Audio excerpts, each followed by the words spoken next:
مصطفیٰ جان رحمت پہ لاکھوں سلام، مصطفیٰ جان رحمت پہ لاکھوں سلام، شمع بز میں ہدایت پہ لاکھوں سلام۔ یہ ایک اسلامی ویڈیو ہے، اس کو آخر تک دیکھو۔ صحیح بخاری کی حدیث، وہ ایک شخص تھا گناہ کبیرہ کا مرتکبی سے سزا ہوتی تھی، بار بار سزا ہوتی تھی۔ صحابہ کرام نے اس کا حال دیکھ کر کے رکتا نہیں، ان پر لعنت بھیج دی کہ خدا لعنت کرے اس پر۔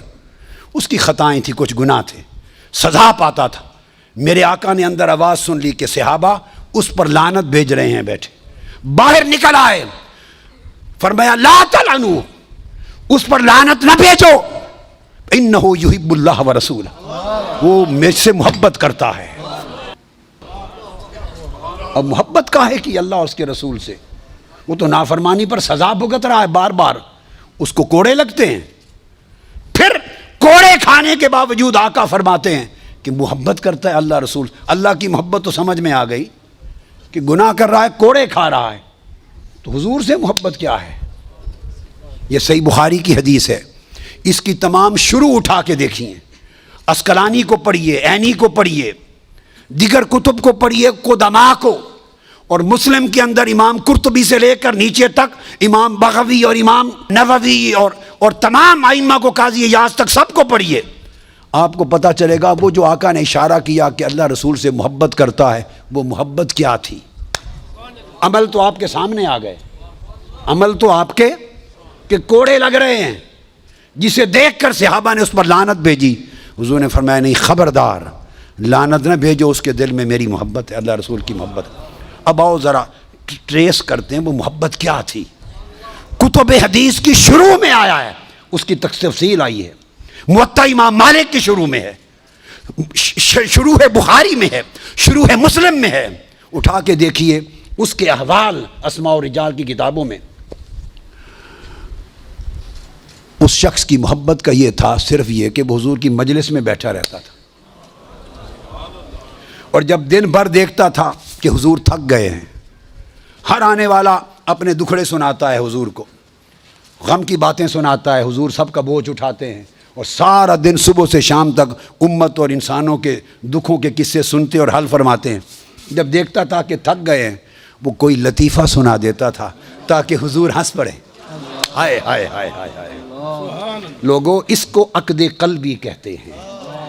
اعمال میں کمزور تھا، مگر ایک دل کا عشق اور محبت تھا کہ بیٹھا رہتا تھا حضور کو ہنسانے کے لیے، کہ جب دیکھے چہرہ پاک پہ تھکاوٹ کے آثار آئے، کوئی لطیفہ سنا دیا اور سنا کے حضور کو ہنسا دیا، بس ہنس پڑے میرے آقا، تو وہ سمجھتا تھا کہ چلو بوجھ اتر گیا ہے۔ وہ اس کا عمل یہ تھا کہ رسول اور اللہ سے محبت کرتا ہے کہ وقفے وقفے سے حضور کو ہنساتا تھا، اور یہ ہنسانے کا کام سوائے قلبی محبت کے کوئی اور نہیں کرتا۔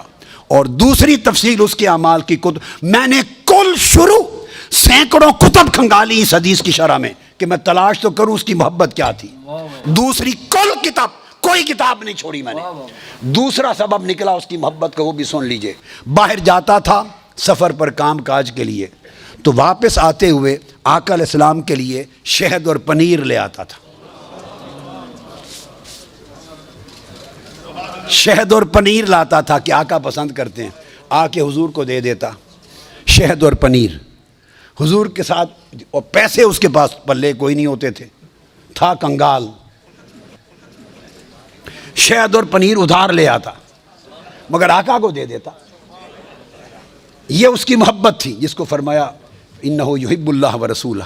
اور جب پچھلے جن سے خرید کے لاتا تھا شہد اور پنیر، جب وہ پیسے مانگنے کے لیے آتے تو اس شہد اور پنیر والے کو جس سے ادھار لاتا، اسے لے کے حضور کی بارگاہ میں لے کے آ جاتا، کہتا ہے یا رسول اللہ، یہ اب ادھار میں نے اٹھایا تھا شہد پنیر، یہ لینے آ گیا ہے۔ آقا پوچھتے تو بھئی میرے پاس کیوں لائے؟ حضور آپ کو دیا تھا، آپ کے لیے لائے۔ یہ بھی پتا تھا کہ حضور کریم ہیں، ہائے ہائے ہائے، اور میرے آقا کریم ہیں، یہ بھی پتا تھا۔ ارے اتنی تو ہر ایک کو سمجھ تھی کہ آقا کریم ہیں۔ حضور کے پاس لے کے آ جاتا تو پھر میں کیا کروں آقا، میرے پاس تو پیسے کوئی نہیں، آپ ہی دے دیں۔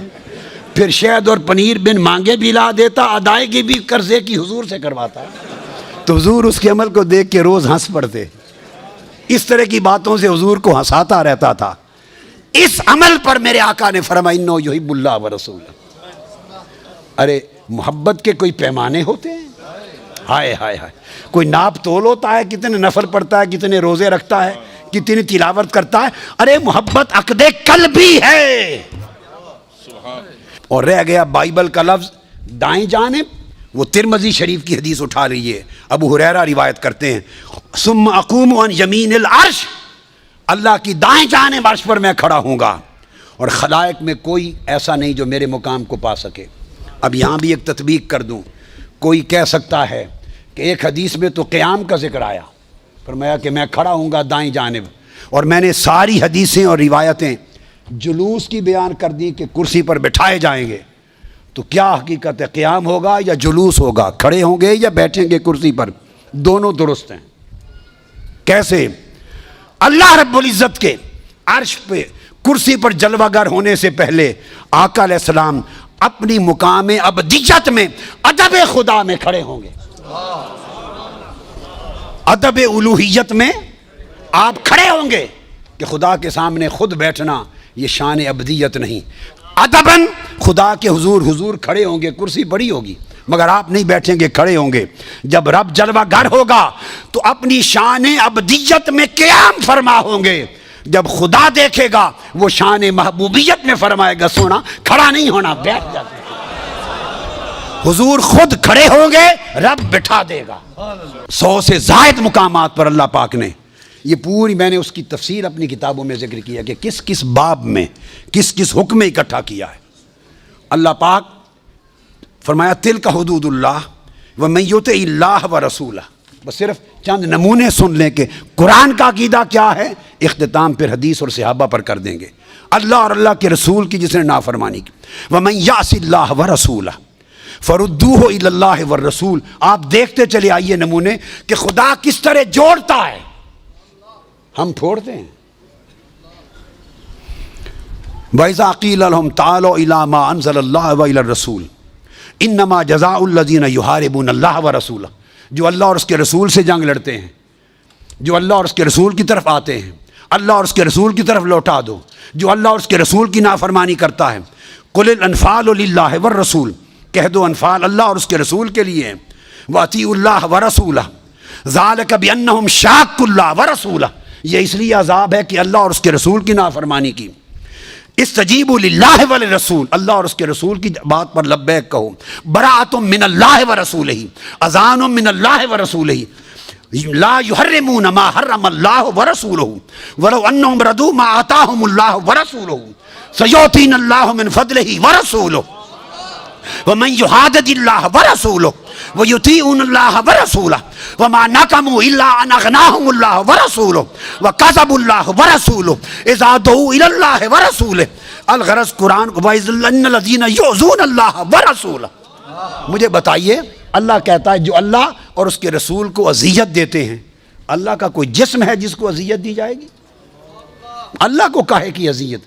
ارے جس نے رسول کی بے ادبی کر دی, خدا کہتا ہے اس نے مجھے اذیت دی.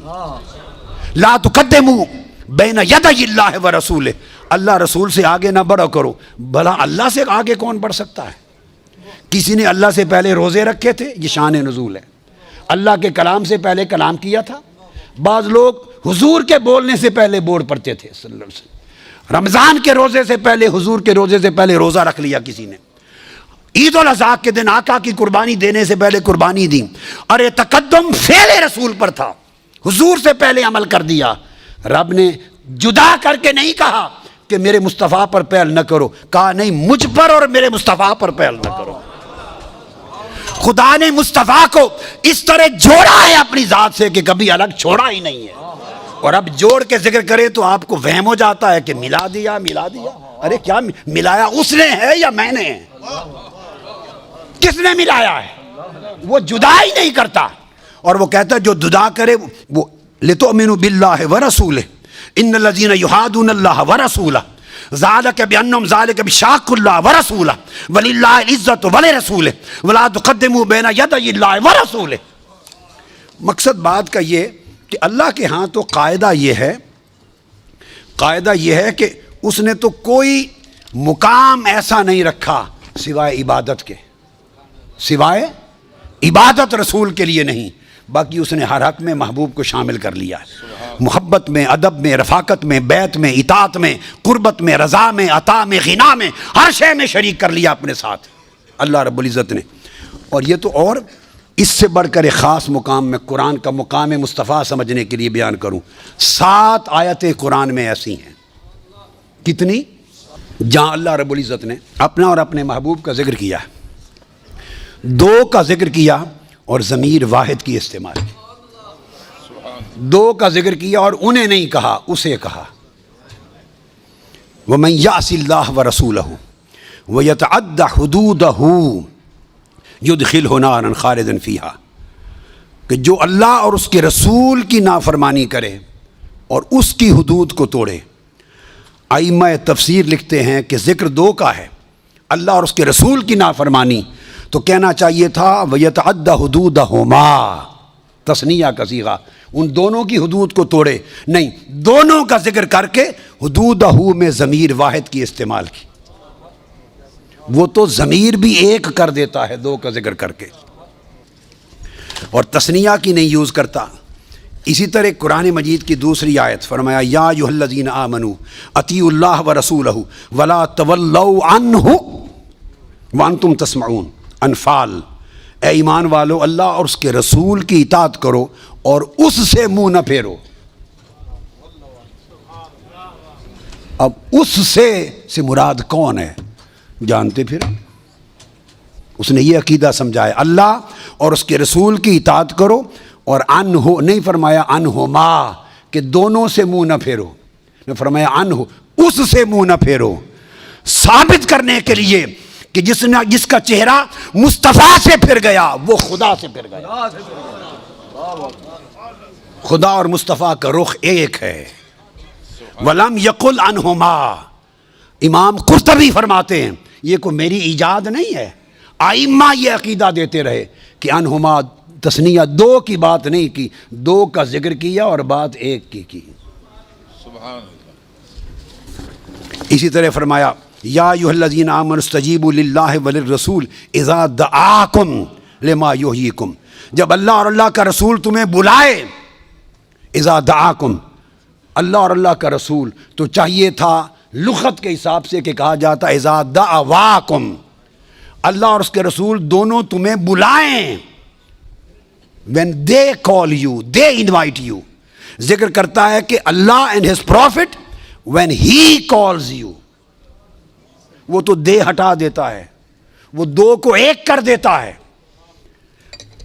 ضمیر 1 کی استعمال کی تاکہ پتہ چل جائے کہ خدا اور مصطفیٰ کی دعوت بھی ایک ہے اور خدا اور مصطفیٰ کی استجابت بھی ایک ہے۔ اب یہ جو آیت اتری صحیح بخاری میں ہے، بخاری، ہم بخاری زندگی بھر بہت کرتے ہیں مگر کبھی بخاری کو پڑھا دیکھا سمجھا نہیں ہے۔ میرے والد گرامی اپنے اور بزرگوں اساتذہ سے یہ شعر سنا ہوا تھا، مجھے سناتے تھے کہ بے عشق نبی جو بھی پڑھاتے ہیں بخاری، بے عشق نبی جو بھی پڑھاتے ہیں بخاری، آتا ہے بخار ان کو، بخاری نہیں آتی، بخاری عشق کے بغیر نہیں آتی۔ تو چنانچہ جب یہ آیت آئے گی کہ جب اللہ اور اس کا رسول بلائیں فوری لبیک کہا کرو، صحیح بخاری میں حدیث ہے، سعید بن معلہ روایت کرتے ہیں کہ میں کنت اصلی فی المسجد فمر بی رسول اللہ، میں نماز پڑھ رہا تھا، اب بخاری شریف کی حدیث، حضرت ابو سعید بن معلہ روایت کرتے ہیں میں نماز پڑھ رہا تھا، آقا میرے پاس سے گزرے، کوئی کام تھا، مجھے آواز دی یا ابا سعید، مجھے بلایا، کہتے ہیں تو میں چونکہ نماز میں تھا، کوئی نفلی نماز ہوگی، تو میں نے جواب نہیں دیا، میں نے تیزی سے نماز ختم کی اور حاضر ہوا آقا کی بارگاہ میں، فقال ما منعک ان تأتینی، جب میں نے بلایا تھا تمہیں حالت نماز میں، تو لبیک کہہ کے میرے پاس آیا کیوں نہیں نماز کے دوران؟ تو میں نے عرض کیا فقلت یا رسول انی کنت اصلی، میں نماز پڑھ رہا تھا، تیزی سے نماز ختم کی اور آیا ہوں۔ آقا نے فرمایا تم نے نہیں سنا عالم یقل اللہ استجیبوا للہ وللرسول اذا دعاکم، اللہ اور اس کا رسول بلائیں جس کام میں ہو چھوڑ کے آ جاؤ مصطفیٰ پر۔ تبھی نے امام شافعی کا فتویٰ نقل کیا اس مقام پر، امام شافعی کا، فرماتے ان الصلاۃ لا تبطل لامر رسول اللہ بالاجابۃ وان کان فی الصلاۃ، آقا بلا لے، نمازی نماز میں ہو صحابی تو لبیک کہہ کے آقا کی بارگاہ میں چلے جانے سے نماز نہیں ٹوٹتی۔ ارے لوگوں، صحابہ کرام کی توحید کو بھی دیکھو اور آج اپنی توحید کو بھی دیکھو۔ ہماری توحید جو ہم نے گھڑ لی وہ یہ بتاتی ہے کہ نماز میں حضور کا دھیان بھی آ جائے تو نماز ٹوٹ جاتی ہے، اور صحابہ کی توحید بتاتی ہے حضور کو تک لے کام میں چلے جائے تب بھی نماز نہیں ٹوٹتی۔ تم دھیان پر نماز ٹوٹنے کا خیال کرتے ہو، وہ حضور کی نوکری اور کام پر بھی نہیں توڑتے۔ اب صحابہ کرام کا عقیدہ توحید ان سے لو، عقیدہ رسالت صحابہ سے لو، ایمان صحابہ سے لو۔ ہمیں چاہیے کہ اپنے من گھڑت عقائد کے برتن توڑ دیں۔ جو ابو بکر و عمر اور عثمان و علی کا عقیدہ تھا، جو اہل بیت اطہار کا عقیدہ تھا، وہی حق ہے، اور قرآن اور سنت کو ان سے بہتر کوئی سمجھتا نہ تھا۔ اب ان کا عقیدہ کیا ہے؟ امام سیدنا صدیق اکبر تھے، انہوں نے سمجھا کہ شاید آقا باہر آ گئے ہیں، حضور آ گئے ہیں، سمجھا کہ حضور آ گئے۔ فناکس ابو بکر علی عقبیہ لیصل الصف، صرف اتنا جان کر کے حضور نکل آئے ہیں، ادب مصطفیٰ میں مصلی چھوڑ دیا۔ نماز خدا کی ہو رہی ہے، ادب مصطفیٰ کا ہو رہا ہے، یہ توحید ہے۔ ان کی نمازیں نہیں ٹوٹتی تھی حضور کی محبت سے، حضور کے ادب سے، حضور کے چہرے کو تکنے سے، حضور کی خاطر مصلی چھوڑ دینے سے۔ دھیان کیا رہ گیا؟ دھیان کیا ہے؟ دھیان کیا ہے؟ ان کا دھیان بھی مصطفیٰ تھا، ان کا گیان بھی مصطفیٰ تھا، ان کا وجدان بھی مصطفیٰ تھا۔ وہ حضور کی حال میں فنا ہو جاتے، آپ نے مصلی چھوڑ دیا تو آپ سمجھا کہ آقا تشریف لے آئے۔ جب حضور نے دیکھا کہ یہاں تو سما ہی بدل گیا، سارا پلٹ گیا، تو ہمیں اشارہ کیا نتموا صلاتکم، نمازیں مکمل کر لیں۔ نہیں فرمایا کہ نمازیں ٹوٹ گئیں دوبارہ پڑھ لیں، نہیں فرمایا کہ نمازیں ٹوٹ گئیں دوبارہ پڑھ لیں۔ چہرے بھی پھر گئے، مصلی بھی چھوٹ گئے، سما بھی بدل گئے، تو فرمایا نماز مکمل کر لو۔ آقا نے تصدیق کی مور لگا دی کہ اس طرح مجھے تکنے اور مجھ میں محو ہونے سے نمازیں نہیں ٹوٹتی، نمازیں کمال پہ پہنچتی ہیں، با کمال ہوتی ہیں۔ فرمایا پوری کر لو۔ پھر آقا علیہ السلام نے پردہ ڈال دیا سارا۔ اب تصور یہ ہے حضور کی شان کو کھول کھول کر بیان کریں۔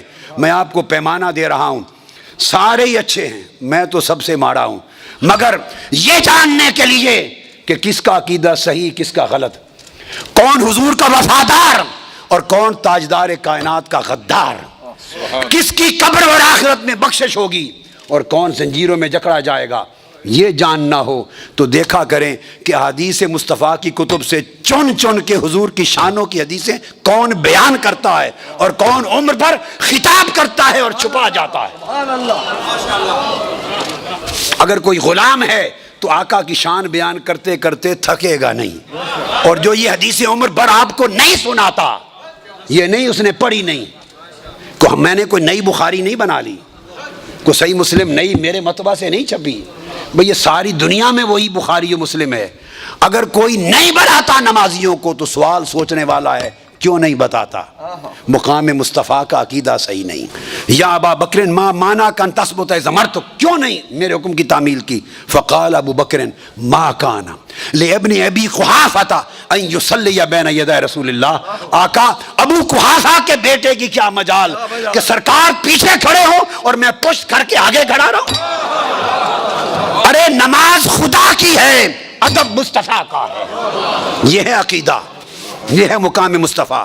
تو آقا نے صحابہ کرام کو سکھا دیا کہ آئندہ کبھی ایسا ہو تو تالیاں نہ بجایا کرو، سبحان اللہ کہا کرو۔ گویا شریعت کا مسئلہ دے دیا کہ جائز ہے، نماز میں اس حد تک ادب کرنا بھی جائز ہے۔ اور یہ صحابہ کرام کو یہ مقام مصطفیٰ کی معرفت تھی، یہ کس نے آداب سکھائے تھے؟ صحیح مسلم میں آتا انس بن مالک روایت کرتے ہیں، میرے آقا کبھی حجامت کرواتے لقد رأيت رسول اللہ صلی اللہ علیہ وسلم والحلاق یحلق واطاف به اصحابه فما يريدون ان تقع شعرة الا في يد رجل. امام مسلم روایت کرتے ہیں حدیث صحیح. آقا کبھی حجامت کرواتے تو جو نائی تھا نا، نائی ہیئر ڈریسر، حجام، صحابہ اس کا طواف کرتے تھے ارد گرد جیسے کعبے کا طواف ہوتا ہے. ارے تم حضور کے طواف سے ڈرتے ہو تو حضور دے نائیاں دا بھی طواف کر دے سن. ہائے ہائے سبحان اللہ. وہ تو حضور دے نائیاں دا طواف کر دے سن. عقیدہ ایسا بناؤ کہ حضور دے نائیاں تے میراثیاں دا بھی طواف ہوئے. اور میں تو عمر بھر کہتا ہوں میں تو حضور کا میراثی ہوں. ہائے ہائے. کبھی میراثی قبول کر لیں، بڑا درجہ ہے. کبھی سگ قبول کر لیں.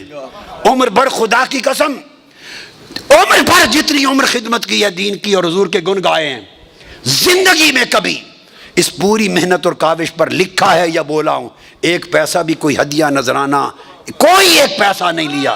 حرام جانا ہے. صرف ایک چیز کا منتظر ہوں کہ جب ملاقات ہو قیامت کے دن تو کہہ دے او کتیا اچھی خدمت کی تھی تیرے نال راضی ہیں. لب مسکرا پڑے اور کہہ دے کہ نوکرا کتیا تیرے تے خوش ہیں تو چنگی نوکری کیتی ہے. بس ایک مسرت کے لیے زندگی لگا. یہ ہے عقیدہ، یہ مقام مصطفیٰ. پاگل اونٹ سجدے میں گر جاتے. صحابہ نے پوچھا یار پہلے کہا آقا آگے نہ جائیے پاگل ہو گیا ہے، یہ ٹکر مارے گا کاٹے گا. فرمایا نہیں مجھے نہیں کچھ کرتا. تشریف لے گئے، وہ زمین پہ بیٹھ کے سر رگڑتا ہوا سجدہ ریز ہو گیا. صحابہ نے پوچھا یا رسول اللہ یہ پاگل بھی آپ کو پہچانتا ہے؟ آقا نے فرمایا سوائے بد عقیدے کے ہر کوئی پہچانتا. فلما قدم معاذ من الشام سجد للنبی صلی اللہ علیہ وآلہ وسلم. معاذ ابن جبل آئے، آقا کے سامنے سجدہ کر دیا. قال ما ھذا یا معاذ. آقا نے پکڑیا، فرمایا معاذ کیا کر رہے ہو، یہ کیا کر دیا؟ قال اتیت الشام فوافقتهم یسجدون لاساقفتهم وبطارقتهم فوددت فی نفسی ان نفعل ذلک بک. آقا میں شام گیا، میں نے دیکھا وہ اپنے بڑے عزت والے اور بڑے اونچے درجے والوں کو سجدے کرتے ہیں. میں نے عمر پر دیکھا وہ بڑوں کو سجدہ کرتے تھے تو آقا کائنات میں آپ سے بڑا کون ہے؟ اس لیے میرے دل میں آیا وہ اپنے بڑوں کو سجدہ کرتے ہیں تو میں آپ کو سجدہ کروں. سجدہ کر دیا. آقا نے فرمایا فقال رسول لا تفعلوا فإني لو كنت آمرا أحدا أن يسجد لغير الله لأمرت المرأة أن تسجد لزوجها. جب یہ مقام عقیدے میں آ جائے تو پھر آقا علیہ السلام کی اطاعت خدا کی اطاعت، حضور کی محبت خدا کی محبت، حضور کا ادب خدا کا ادب، آقا علیہ السلام کی حرمت خدا کی حرمت، حضور کی بیعت خدا کی بیعت، حضور کی طلب خدا کی طلب، حضور کی رضا خدا کی رضا، حضور کی عطا خدا کی عطا، حضور کا غنا خدا کا غنا، حضور کی قربت خدا کی قربت، حضور کی بے ادبی خدا کی بے ادبی، حضور سے منہ کا پھر جانا خدا سے مرتد ہو جانا. تو گویا عقیدہ اور ایمان کی جو پوری بنیاد ہے آقا علیہ السلام نے جو دی اور صحابہ کرام نے جو ہمیں سکھائی اپنے عمل سے، وہ شان آقا علیہ السلام کی یہ ہے. یہ مقام مصطفیٰ ہے. اور مقام مصطفیٰ اگر کسی کا اس پر عقیدہ درست نہیں، میں نے بتا دیا کوئی شے، آپ نے بخاری مسلم کی حدیث سن لی، کوئی شے کام نہیں آئے گی. سارے گھوم کر مرکز و محور حضور کی ذات ہے، آقا علیہ السلام کی. یہ مبالغہ نہیں ہے زور دینا مقام مصطفیٰ پر، شان رسالت پر، یہ مبالغہ نہیں ہے. اور مبالغہ بھی سمجھ لیں اس وقت ہوتا ہے، بات سمجھ لیں، جب کسی کو اس کی شان سے بڑھا دیا جائے، مبالغہ ہوتا ہے، شان سے بڑھا دیا جائے. ہم امتی آقا کو آپ کی شان سے کون ہوتے ہیں بڑھانے والے؟ حضور کی شان کو تو اللہ نے بڑھا دیا ہے. ہم میں سے کوئی بدبخت ہو گیا، وہ گھٹا تو سکتا ہے اپنے بدبخت قول میں، شان نہیں گھٹے گی، مگر بڑھانے کی جرت کس میں ہے؟ بڑھا تو اللہ نے دیا ہے جب فرما دیا وَرَفَعْنَا لَكَ ذِكْرَكَ، اور ہم نے آپ کے لیے آپ کا ذکر بلند کر دیا. ذکر شان کو کہتے ہیں. اللہ اور اس کے رسول کو خدا بنائے وہ بھی کافر، جو رسول کو خدا بنائے بولیے وہ بھی کافر، اور جو رسول کو خدا سے جدا بنائے وہ بھی کافر. اس طرح آقا علیہ السلام کے عشق، محبت، ادب، تعظیم، توقیر کے تعلق میں اور مقام مصطفیٰ کی معرفت میں اس طرح جڑ جاؤ. دنیا اور آخرت میں ہر جگہ خیر ہوگی. اس عقیدے میں کمزوری رہ گئی، کوئی شے قبول نہیں ہوگی، ہر شے خوارج کی طرح رد کر دی جائے گی. اللہ رب العزت ہماری اس مجلس کو قبول کرے.